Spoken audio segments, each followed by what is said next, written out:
And here to discuss it all is Kentucky Congressman Andy Barr. Good to see you, and thanks a lot for being with us.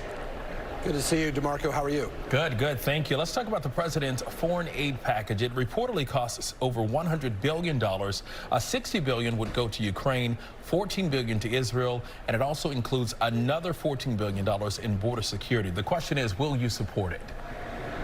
I'm looking at it, and I'm certainly interested in supporting both Ukraine and the people of Israel to repel invaders and to defeat terrorism and authoritarian regimes that threaten those democracies. But what I want to see is not just money and not just a supplemental appropriations package that deviates from our debt limit agreement earlier this summer, but policy changes. The reason why we have an invasion of Ukraine, the reason why we have an attack, an unprovoked attack on our key ally in Israel, is weakness from this administration.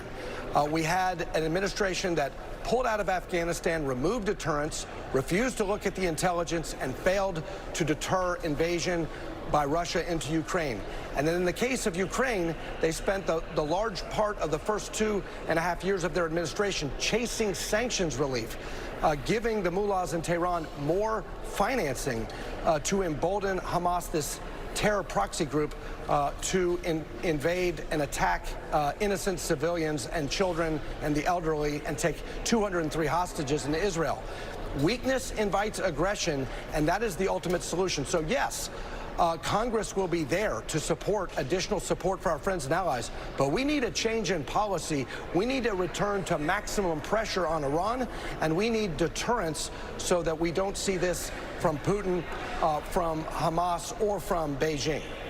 We're clearly at a moment that needs immediate action. I think both Republicans and Democrats can agree on that, but the House right now is effectively paralyzed. So I'm curious, do you see any path forward right now to get a speaker elected? Well, I supported Kevin McCarthy, I supported Steve Scalise, and now I'm supporting Jim Jordan. Unity is our advantage, and division is what creates the dysfunction.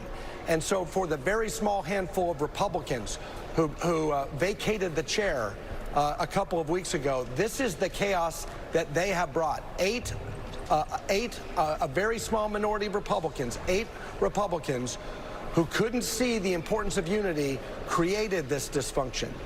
The vast majority, 96% of our Republican conference voted against this chaos, and we need to get to work to defend our national security, to help our key allies, and I hope that those 8 Republicans see the damage that they've done. The world is on fire. Israel is under attack. Putin has invaded Ukraine. Beijing threatens Taiwan. We need to come together and get back to the work of the American people.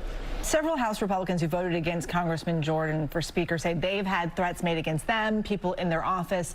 What do you say to those people making these threats? Well, it's outrageous and it's irresponsible and it needs to stop. Look, these Republicans are not the problem. The Republican Party needs to come together and stop a circling firing squad, and we need to focus our attention on maximizing our leverage so that we can get a conservative result.